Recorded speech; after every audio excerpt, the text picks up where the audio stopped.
नमस्कार बंधुओं, स्टूडेंट्स। मेरे पास बहुत सारे कमेंट्स आ रहे थे कि सिविल सेवा परीक्षा की तैयारी कैसे करें। तो इस संबंध में मेरे मन में आया कि क्यों न आपको थोड़ा सा प्लान्ड वे में बताया जाए कि किस तरीक़ा से सिविल सेवा परीक्षा की तैयारी करते हैं। तो आज हम खास तौर से बताएंगे आपको कि जो प्रारंभिक परीक्षा होती है सिविल सर्विस एग्जामिनेशन का प्री का मतलब प्रारंभिक परीक्षा जो होती है, जिसको हम सी सेट भी कहते हैं, उसको क्वालिफाई करने के लिए किस तरीके से हम तैयारी करें। तो इस संबंध में एक योजनाबद्ध तरीके से तैयारी होनी चाहिए, तभी आप अच्छी तैयारी कर पाएंगे। तो इसके लिए एक प्लान जो मैंने चॉकआउट किया है और जो बहुत ही अच्छा है, प्रभावी है, वो मैं आपको बताने जा रहा हूँ। तो उसको आप ध्यानपूर्वक एक एक बात को सुनेंगे और पेन और रजिस्टर निकाल के बैठिए और सारी महत्वपूर्ण बातें नोट करते जाइए ताकि आपसे कोई बात छूटे ना। तो आइए वीडियो शुरू करते हैं। देखिए, सिविल सेवा परीक्षा कोई भी शॉर्टकट नहीं है। वो एक भारत की सर्वोच्च परीक्षा है जो सर्वोच्च प्रशासनिक पदों पर पहुंचाती है। इसलिए उसके लिए गंभीर तरीके से बहुत अच्छी तैयारी करनी पड़ती है और उस तैयारी को करने के लिए उस परीक्षा के 3 भाग होते हैं। पहला होता है प्रारंभिक परीक्षा, उसके बाद होता है मुख्य परीक्षा और उसके बाद होता है व्यक्तित्व परीक्षण, जिसको हम दूसरे शब्दों में साक्षात्कार भी कहते हैं। ठीक है, तो यहाँ पर हम प्रारंभिक परीक्षा की आज बात करेंगे। प्रारंभिक परीक्षा की तैयारी कैसे करें। तो इसमें आज जो मैं सबसे खास बात बताने जा रहा हूँ वो ये है कि 6 मंथ प्लान है ये, कि 6 महीने में तैयारी करने के लिए किस तरीके से प्लान बनाएं। देखिए, किसी भी काम को करने से पहले योजना बनाना बहुत जरूरी है, प्लान करना बहुत जरूरी है। क्यों कि proper planning means half work done. कहने का मतलब है कि अगर आपने नियोजित तरीके से निश्चित कर लिया कि किस तरीके से हमको कार्य करना है, किस स्तर पर हमें क्या मोड़ लेना है, क्या प्रमुख स्टेप्स लेने हैं, वो ध्यान में रखना बहुत जरूरी है। ठीक है ना। तो आइए प्रारंभिक परीक्षा के बारे में बात करते हैं। तो ये जो प्रारंभिक परीक्षा होती है इसको सी सेट कहते हैं। इसके 2 पेपर होते हैं अलग। एक पेपर के अंतर्गत जो है वो विज्ञान, गणित, पर्यावरण, जलवायु और इस तरीके से संबंधित सवाल आते हैं। ठीक है। और दूसरे पेपर के अंतर्गत आपके जो सोशल सिनेरियो से संबंधित चीज़ें हैं वो आती हैं, जिसमें आपका हिस्ट्री है, पॉलिटी है, इकोनॉमी है और ज्योग्राफी है और इसी तरीके की और जो हमारा सोशल इंफ्रास्ट्रक्चर है उससे जुड़ी हुई और सारी बातें हैं वो उसमें शामिल की जाती हैं। तो इन दोनों पेपर की अलग अलग बहुत अच्छी तरीके से तैयारी करनी पड़ती है। तो सबसे पहली जो बात मैं कहूँगा वो बात ये है कि सबसे पहले आपको सिलेबस के बारे में जो है वो निश्चित करना है। पाठ्यक्रम सबसे पहला काम करिए कि पाठ्यक्रम खरीदिए और उस पाठ्यक्रम में देखिए कि किस पेपर में कौन कौन से टॉपिक आते हैं। बहुत अच्छी तरीके से उसका अध्ययन कीजिए। दूसरी बात, अगर हो सके तो आप उस जो सिलेबस है उस सिलेबस की एक फोटोकॉपी करवाइए बड़ी सी और अपनी स्टडी टेबल पर रखिए, जिससे कि हर समय आप उसको देख सकें। हर समय आपको ध्यान रहे कि मैंने ये अमुक टॉपिक पढ़ लिया है और अमुक टॉपिक नहीं पढ़ा है। ये आपको विशेष ध्यान रखना है। क्योंकि देखिए, परीक्षा क्या होता है, परीक्षा जो है वो एक जंग है, एक युद्ध है और युद्ध आप तभी जीतेंगे जब आप दुश्मन के खिलाफ जबरदस्त तैयारी करेंगे। तो दुश्मन को कभी कमजोर नहीं समझना चाहिए, दुश्मन पर हर समय नजर रखनी चाहिए। उसी तरीके से पाठ्यक्रम पर, सिलेबस पर हर समय नजर रखिए। हर समय ध्यान रखिए कि किस पेपर में क्या आएगा, कौन कौन से टॉपिक आएंगे, किस टॉपिक की हमारी तैयारी हो रही है, किसकी नहीं हो रही है, ये ध्यान रखना है। अब बात करते हैं कि आपने पाठ्यक्रम अरेंज कर लिया है, उसको स्टडी भी कर लिया है, अब स्टडी शुरू कैसे करें? तो शुरू करने के लिए सबसे पहले आपको क्या करना पड़ेगा, आपको कुछ पुस्तकें अरेंज करनी पड़ेंगी। तो सबसे पहले सीसेट की बहुत सारे प्रकाशन की, अरिहंत की पुस्तक आती है, उपकार की आती है, और CSR की आती है, और कई पब्लिकेशंस की पुस्तकें आती हैं। तो कोई सी किताब जो है वो आप ले आइए जो आपको अच्छी लगे, सुविधाजनक लगे, जिसमें ज़्यादा से ज़्यादा पाठ्यक्रम कवर किया गया हो, ऐसी पुस्तक ले आइए। ठीक। और उसके बाद फिर क्या है, आपको एसोसिएट बुक्स लानी पड़ेंगी। एसोसिएट बुक्स का मतलब ये हुआ कि जो वो मेन बुक है उसमें क्या है, पाठ्यक्रम जो आपका है उसका कोई एक टॉपिक है तो उसके बारे में 2-3 पेज दिए होंगे, और फिर उसके बाद उसके प्रैक्टिस के क्वेश्चंस दिए होंगे। उसमें बहुत सारा मैटर नहीं मिलता है, तो उसके लिए जो मैटर नहीं मिल रहा है उसके लिए आपको एसोसिएट बुक्स अरेंज करनी पड़ेंगी। ठीक है, चलिए आपने इतना अरेंजमेंट कर लिया, अब तैयारी शुरू करते हैं। तो देखिए 2 पेपर आपके हैं, दोनों पेपर की तैयारी आपको साथ में लेके चलनी है। ये नहीं है कि एक पेपर हमने पढ़ लिया पहले 1 महीने, फिर 1 महीने बाद दूसरा पेपर पढ़ लेंगे, ऐसा नहीं करना है। आपको दोनों पेपर साथ में लेके चलने हैं। अब हम एक पेपर का, मान लीजिए जो आपका पेपर है, चाहे वो फर्स्ट है चाहे सेकंड है, कोई भी पेपर है, आप उसकी तैयारी प्लान वे में कैसे करेंगे वो देखिएगा। तो सबसे पहले फर्स्ट स्टेप आपको क्या लेना है? फर्स्ट स्टेप लेना है, मान लीजिए कि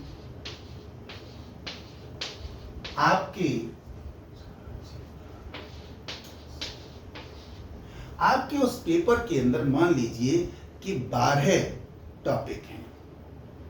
ठीक है, 12 टॉपिक हैं। अब आप क्या करेंगे कि आप एक टॉपिक पढ़ते जाएंगे, एक टॉपिक पढ़ते जाएंगे।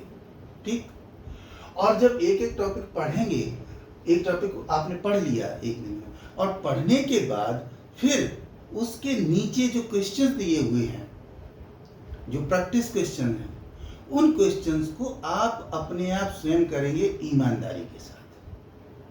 पेंसिल लेंगे और उस पर जो आपको ऑप्शन सही लगता है, बहुविकल्पीय प्रश्न होते हैं, ठीक है, अब उसमें जो आपको सही लगता है उसको टिक करते जाइए। ठीक है, अब इसमें एक सीरीज बना लीजिए कि आपको एक टॉपिक से 10 प्रश्न करने हैं या 20 प्रश्न करने हैं, 10 या 20 का ऑप्शन आपके पास रहेगा। ठीक है, तो अब इसमें क्या करेंगे, जैसे फर्स्ट राउंड में आपने क्या काम किया कि आपने मान लीजिए 10 क्वेश्चंस लिए हैं। ठीक है, अब इसकी ये तो हो गए आपके क्वेश्चंस।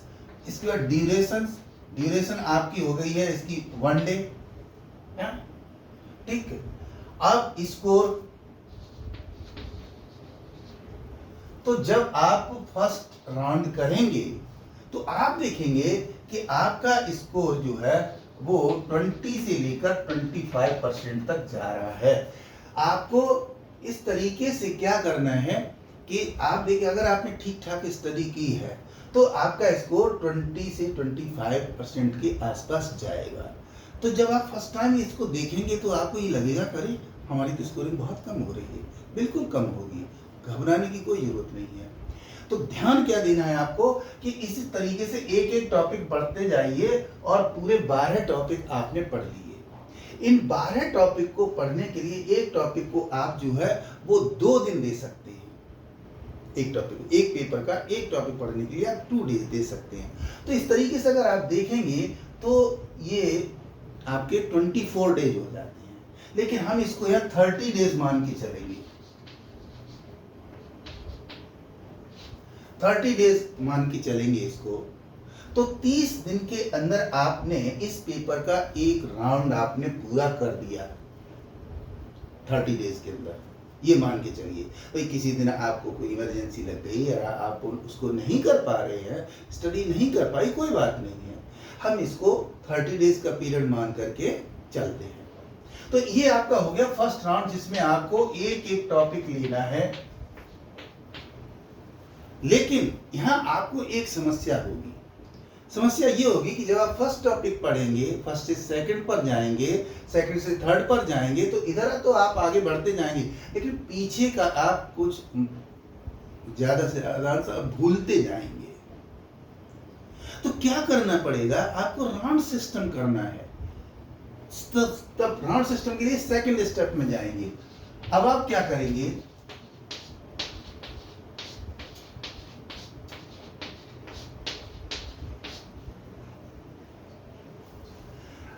अब की बार में आपको दो दो टॉपिक लेने हैं और ड्यूरेशन अपना बढ़ा लेना है। उसी हिसाब से टॉपिक आपको दो दो लेने हैं। यहां पर ध्यान क्या रखना है, ध्यान ये रखना है कि फर्स्ट राउंड के अंदर उस पर्टिकुलर टॉपिक के अंदर जो आपको प्रश्न का उत्तर नहीं आ रहा था, ठीक है, उस प्रश्न का उत्तर आप एसोसिएट बुक्स में ढूंढेंगे। मैंने आपको बताया ना, जो आपकी सहायक पुस्तकें होंगी उनमें से ढूंढेंगे, क्योंकि जो मुख्य पुस्तक आप लेकर के चल रहे हैं उसमें सभी प्रश्नों का उत्तर होना संभव नहीं है।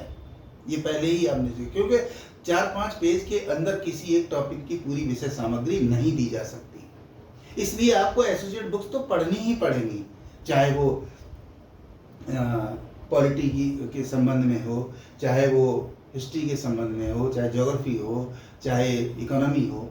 अब उसमें आप एसोसिएट बुक्स कैसे आप जैसे लेंगे, मैं एक एग्जांपल देता हूँ आपको कि जैसे मान लीजिए आपका पॉलिटी है, तो पॉलिटी में एक पुस्तक आपने ले ली है, आपने ली इंडियन पॉलिटिकल सिस्टम ले लिया सब कुछ, ठीक, तो उसमें आप इंडियन पॉलिटिकल सिस्टम आप समझेंगे। दूसरा आपने ले लिया कॉन्स्टिट्यूशन, एक कॉन्स्टिट्यूशन की बुक्स ले लिया आपने, उसमें कॉन्स्टिट्यूशन से संबंधित जो सवाल होंगे उनके आंसर आपको मिल जाएंगे। इसी तरीके से आप जो है तीसरी पुस्तक के लिए समझ ले सकते हैं फाइट फॉर फ्रीडम, हमारा स्वतंत्रता आंदोलन, उसमें से भी सवाल आ सकते हैं। तो इस तरीके से एसोसिएट बुक से, जैसे मैंने पॉलिटी के संबंध में 2-3 किताबें बताई, इसी तरीके से हिस्ट्री के अंदर है कि एंशिएंट हिस्ट्री ले लिया, मिडिवल हिस्ट्री ले लिया, मॉडर्न हिस्ट्री ले लिया, ठीक है, या हिस्टोग्राफी ले लिया। हालांकि हिस्टोग्राफी से बहुत सारे क्वेश्चन नहीं आते हैं बहुत से। तो ये चीज ध्यान में रखनी है कि जो फर्स्ट राउंड के अंदर जिस सवाल का उत्तर आपको नहीं आ रहा था, उसका आप सेकंड राउंड में ढूंढने का प्रयास करेंगे। तो इस तरीके से आप अब दो के पेयर बनाते हुए सारे टॉपिक को फिर से एक बार स्टडी करेंगे। और ध्यान रखिए, दोनों पेपर एक साथ चलेंगे, ये नहीं कि एक पेपर लेके चल रहे हैं आप 2 टॉपिक अगर 2 दिन के अंदर ही है, यहाँ आपको 4 दिन का समय मिलेगा, यहाँ 2 दिन का समय मिला था तो यहाँ 4 का मिलेगा। तो उस समय के अंतर्गत आपको क्या करना है, दोनों पेपर कवर करने हैं, ठीक है। तो 7-8 घंटे स्टडी कीजिए, उससे कम से काम चलने वाला नहीं है। तो इस राउंड में जब आप जाएंगे, ये आपका होगा सेकंड राउंड। वही यहाँ पर मैंने आपको बताया 10 या 20, यहाँ पर भी 10 या 20 का सीरीज बना के चलिए, और यहां पर भी आपको समय लगेगा 30 डेज।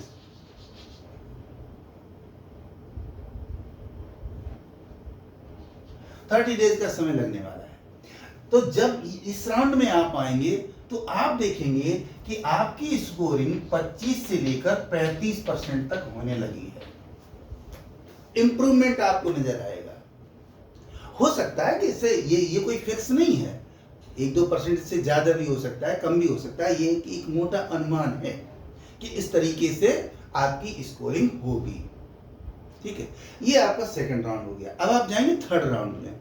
थर्ड राउंड में क्या करना है कि फिर से वही समस्या होगी कि आपका 35% ही तो स्कोर हो रहा है, बाकी क्वेश्चंस के तो आंसर आ ही नहीं रहे हैं आपको, तो फिर उनके ढूंढने पड़ेंगे। हर राउंड में आपको ऐसे क्वेश्चंस के उत्तर बार बार ढूंढने हैं जिनके आंसर आपको नहीं मिल पा रहे हैं। और यहाँ पर आप देखिए, जो पहले आपने 10 या 20 का लिया था, उसी के ठीक आगे वाले 10 या 20 क्वेश्चंस ले लीजिए। हर टॉपिक के अंदर 50-60 क्वेश्चन दिए रहते हैं, हर टॉपिक की लास्ट में दिए रहते हैं प्रैक्टिस के लिए, और उनके बाद में आंसर भी दिए रहते हैं। तो आंसर से आप चेक भी करिए कि हमारी स्कोरिंग हो क्या रही है। अब आइए थर्ड स्टेप के अंदर। थर्ड स्टेप के अंदर क्या करेंगे, आप 3-3 का ग्रुप बनाएंगे।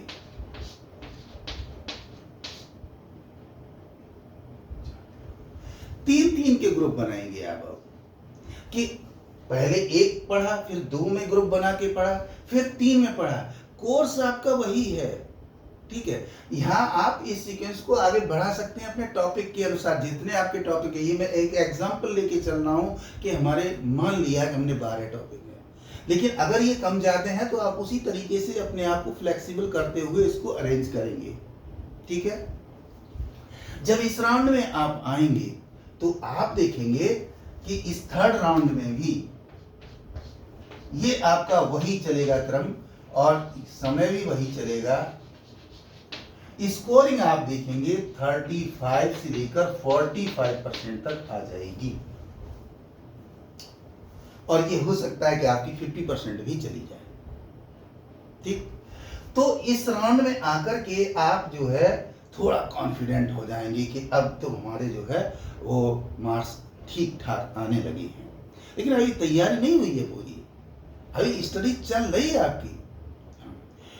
यहाँ पर एक बात और ध्यान देनी है, जिस समय आप ये तैयारी कर रहे होंगे उस समय कुछ नई सूचनाएं भी जुड़ती जाएंगी आपके इस पेपर के अंदर। क्यों? क्योंकि नई सूचनाएं जो घटित होती हैं, मान लीजिए कहीं पर कोई सम्मेलन हुआ, कहीं पर भूकंप आया, कहीं पर कोई घटना घटित हुई, तो कभी कभी यूपीएससी ऐसा करता है कि उन घटनाओं को भी शामिल करता जाता है। तो यहाँ पर मैं एक सलाह देना चाहूँगा आपको कि कोई भी समाचार पत्र, जो अच्छा समाचार पत्र हो, चाहे आप हिंदी का हो, चाहे अंग्रेजी का हो, चाहे आपकी भारतीय भाषा का हो, कोई भी हो, एक अच्छा समाचार पत्र जरूर लगा लीजिए डेली। अगर आप अंग्रेजी माध्यम में, जैसे अंग्रेजी के अंदर है ना, भारत टाइम्स है, हिंदुस्तान टाइम्स है, द हिंदू है, बहुत सारे पेपर्स हैं, उनमें से कोई भी चूज कर सकते हैं। ऐसे ही हिंदी में कर लीजिए। और एक और बात आपको करनी है, वो ये करनी है कि मासिक पत्रिका जरूर कोई ना कोई लगा लें। जैसे अंग्रेजी में CSR है, हिंदी में उपकार है, उपकार की प्रतियोगिता दर्पण है, प्रतियोगिता विकास है, किरण है, और सारी कई एक हैं, जो भी वो एक लगा लीजिए। उससे क्या है, आपकी तैयारी अपडेट होती रहेगी, नई सूचनाएं भी उसमें जुड़ती रहेंगी, क्योंकि हर समय कुछ न कुछ घटित होता रहता है। और यूपीएससी किस घटना को शामिल कर ले कुछ पता नहीं, इसलिए अपडेट भी होना। जो आपके पास मैन बुक है, जो एसोसिएट बुक्स हैं, वो तो आपको स्टडी करनी है, साथ में आपको ये भी ध्यान रखना है कि अपने आप को अपडेट रखना है सूचनाओं से। वो आप तभी रख पाएंगे जब कोई समाचार पत्र पढ़ेंगे और मैगजीन्स पढ़ेंगे, पत्रिकाएं पढ़ेंगे। तो ये ध्यान रखेंगे आप। अब आएंगे फोर्थ स्टेप के अंदर। फोर्थ स्टेप के अंतर्गत क्या करना है आपको, यही ग्रुप जो है आपको 4-4 का बना देना है। अब ये आपको ग्रुप 4-4 का बना देना है। तो आप देखेंगे कि अब आपकी जो भूलने की प्रक्रिया है वो थोड़ा कम होने लगी है। क्योंकि पहले तो ये था, जब यहाँ राउंड शुरू किया था तो हालत ये थी कि जैसे आगे बढ़ते जा रहे थे, पीछे का गायब होता जा रहा था। लेकिन अब ऐसा नहीं हो रहा है, क्योंकि आप उसको राउंड करते चले जा रहे हैं, आप उसको दूसरे के साथ जोड़ते जा रहे हैं, है ना, ब्लॉक बनते जा रहे हैं। तो उस ब्लॉक की बायस तैयारी आपकी होती जा रही है और निरंतर आपकी एफिशिएंसी बढ़ती जा रही है। इस राउंड में जब आप जाएंगे तो वही आप 10 और 20 क्वेश्चन का राउंड लीजिए, 30 डेज का समय दीजिए, ठीक है। यहां पर स्कोरिंग आपकी आ जाएगी 45 से लेकर 60% तक, यहां पर आ जाएगी आपकी, ठीक। यहां जब 60% तक आ जाएगी, ये मैंने कहा ना, ऊपर नीचे होगी, कोई फिक्स नहीं है कुछ भी, एक अनुमान है मोटा। इस तरीके से जब हो जाएगी तब आपको लगेगा कि अब तो हम क्वालिफाई कर सकते हैं, ऐसा लग रहा है। लेकिन कोई श्योरिटी नहीं है अभी भी। श्योरिटी इसलिए नहीं है क्योंकि 60% मार्क्स प्री में कुछ भी नहीं है। वहां तो ये है कि एक लाइन खींची हुई है, उस लाइन से अगर सिलेक्शन हो गया तो हीरो, और सिलेक्शन नहीं हुआ तो जीरो। तो इसलिए आपको इस पोजीशन से इस पोजीशन में जाना है, और इस पोजीशन से इस पोजीशन में जाने के लिए आपको क्या करना पड़ेगा, आप किसी भी स्थिति से संतुष्ट नहीं होंगे। आपको निरंतर अपनी एफिशिएंसी बढ़ानी है, अपना दायरा बढ़ाना है, अपनी जो मानसिक तीव्रता है वो बढ़ानी है, अपनी रीजनिंग पावर बढ़ानी है, सब कुछ बढ़ाना है। ठीक है, तो इस तरीके से ये राउंड आप ले लेंगे। इसके बाद फिफ्थ राउंड में क्या करेंगे आप,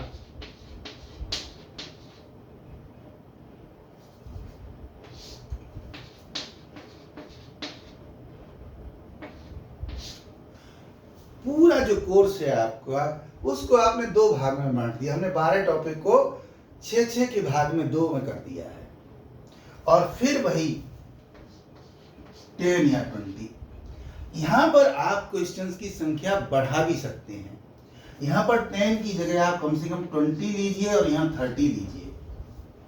यहां क्वेश्चंस की संख्या बढ़ा दीजिए क्योंकि टॉपिक की संख्या बहुत बढ़ गई है। अगर 5-5 क्वेश्चंस भी आप एक एक टॉपिक से लेंगे तो आपके 30 हो जाएंगे, है ना। और अगर 4-4 लेंगे तो लगभग 24 हो जाएंगे। तो यहाँ पर 24 ले सकते हैं, 30 ले सकते हैं। क्वेश्चन की संख्या बढ़ा लीजिए थोड़ी सी क्योंकि टॉपिक आपके बढ़ चुके हैं, ठीक है। तो अब 2 पार्ट में करके, यानी जो आपका पाठ्यक्रम है पेपर का उसे 2 पार्ट में कर दिया अब हमने। अब आधे आधे का हम प्रैक्टिस कर रहे हैं उसकी, और जब हम इसकी प्रैक्टिस करेंगे इसका भी समय रहेगा 30 डेज, और स्कोर आपका होगा 60% प्लस, 60% प्लस होगा। यानी कि ये 62 भी हो सकता है, 65 भी हो सकता है, कभी कभी 66 भी हो सकता है। तो आप इस तरीके से यहां जाएंगे, ये राउंड करेंगे, और इस राउंड के बाद आपको क्या करना है, आप देखेंगे 1 2 3 4 5 महीने आपको हो चुके हैं इस तरीके से कार्य करते हुए, और 5 महीने के अंतर्गत आपकी स्थिति ये हुई है कि आप 20% से लेकर के 60% के आसपास आप पहुंच चुके हैं, आपकी तैयारी हो चुकी है, ठीक। अब क्या करना है आपको, अब आपके पास समय बचता है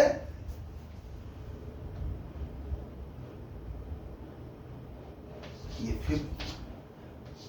6th राउंड या लास्ट राउंड आपका। और ये लास्ट राउंड, इसमें क्वेश्चंस की संख्या आपकी कम से कम 50 होनी चाहिए, 50 या 100। समय रहेगा 30 डेज, और स्कोरिंग आपकी होगी 70% के आसपास आपकी होनी चाहिए। इसको 65 to 70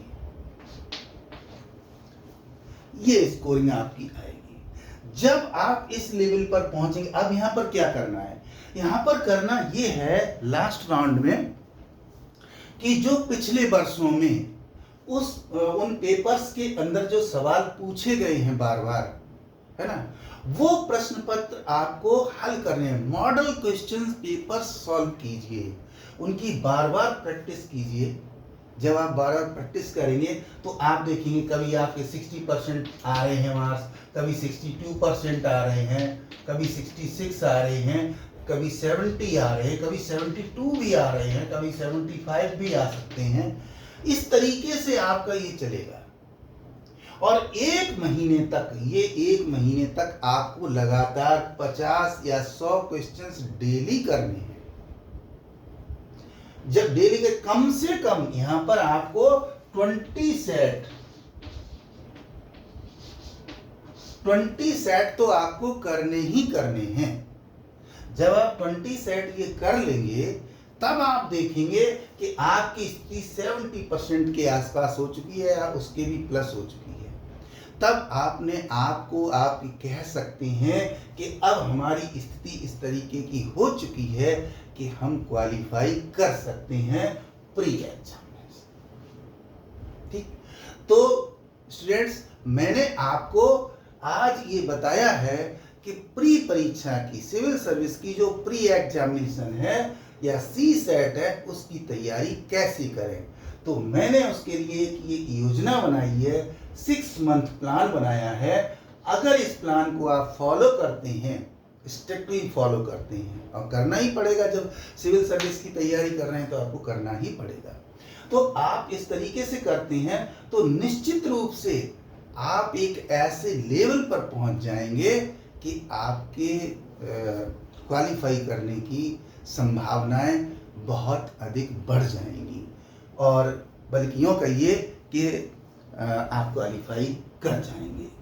तो ये था आज का हमारा लेक्चर, जिसमें मैंने आपको बताया कि सिविल सर्विस प्री एग्जामिनेशन की तैयारी आप कैसे करें, एक योजनाबद्ध तरीके से कैसे करें। लेकिन यहाँ पर एक बात ध्यान रखनी है आपको कि पाठ्यक्रम को इस तैयारी के दौरान बार बार पाठ्यक्रम पर आपकी नज़र जरूर होनी चाहिए कि हम जो तैयारी कर रहे हैं हमारा उसमें कितना पाठ्यक्रम कवर हो रहा है, कुछ छूट तो नहीं रहा है, कोई उसमें आई हुई टॉपिक की नई सूचना तो हमसे नहीं छूट रही है। बराबर उनको कलेक्ट करते जाइए और हो सके तो अपना रिकॉर्ड मेंटेन करिए। रिकॉर्ड मेंटेन करेंगे तो आपको पता रहेगा कि हमारी किस स्तर पर क्या स्थिति थी और हम अब किस स्थिति में। ओके स्टूडेंट्स, तो ये था आज का लेक्चर। उम्मीद करता हूँ आपको अच्छा लगा होगा। Thank you very much. Study करते रहिए। Good luck, good bye.